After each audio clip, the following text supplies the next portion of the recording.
Un vieil homme réparait le toit de sa maison quand soudain il a glissé et est tombé par terre. Le choc a été si violent qu'il a perdu connaissance. Son fils, qui travaillait dans la cour, a entendu le fracas et a accouru, paniqué. Il a trouvé son père étendu au sol, sans bouger. Il a crié à l'aide et un voisin est arrivé en vitesse. Il l'a pris dans ses bras, l'a installé dans la voiture et l'a emmené à l'hôpital. Là-bas, les médecins ont annoncé la pire des nouvelles. Son père avait besoin d'une opération urgente de la colonne vertébrale. Si on ne la faisait pas, il resterait tétraplégique. Le problème, c'est que cette intervention n'était pas prise en charge par le système de santé et une procédure judiciaire prendrait trop de temps. Une seule spécialiste pouvait réaliser l'opération, la docteure Angela Braga. Mais son intervention coûtait 100 000 $, une somme totalement impossible pour une famille paysanne modeste. Le jeune homme est rentré chez lui anéanti. « Qu'est-ce qu'on va faire ?» a demandé la mère. Il a répondu avec fermeté, « Si la seule chose qui peut le sauver, c'est un miracle, alors je vais le demander à Dieu. »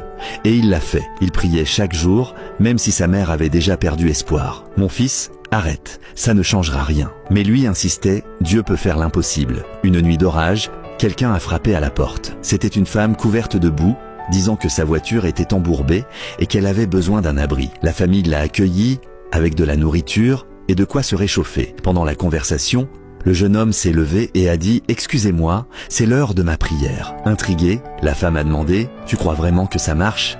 Il a répondu avec conviction « Oui. Mon père est très malade et j'ai besoin que Dieu envoie la docteure Angela Braga pour l'opérer. » La femme est restée silencieuse quelques secondes, puis, les larmes aux yeux, elle a répondu « Mon garçon, je suis la docteure Angela Braga. » Il n'en croyait pas ses oreilles. Elle a expliqué que son vol avait été annulé à cause de la tempête, qu'un éboulement avait bloqué la route et qu'en cherchant un détour, sa voiture s'était embourbée. Tout ça l'avait mené, sans le vouloir, jusqu'à cette maison. « Maintenant je comprends, a-t-elle dit émue, ce n'était pas un hasard. Je n'irai pas au congrès, je vais opérer ton père. » L'opération a eu lieu et le vieil homme a survécu. Parfois, on attend qu'un ange descende du ciel. Mais Dieu, dans sa sagesse, met les bonnes personnes sur notre chemin. Ne sous-estime jamais la puissance de la foi.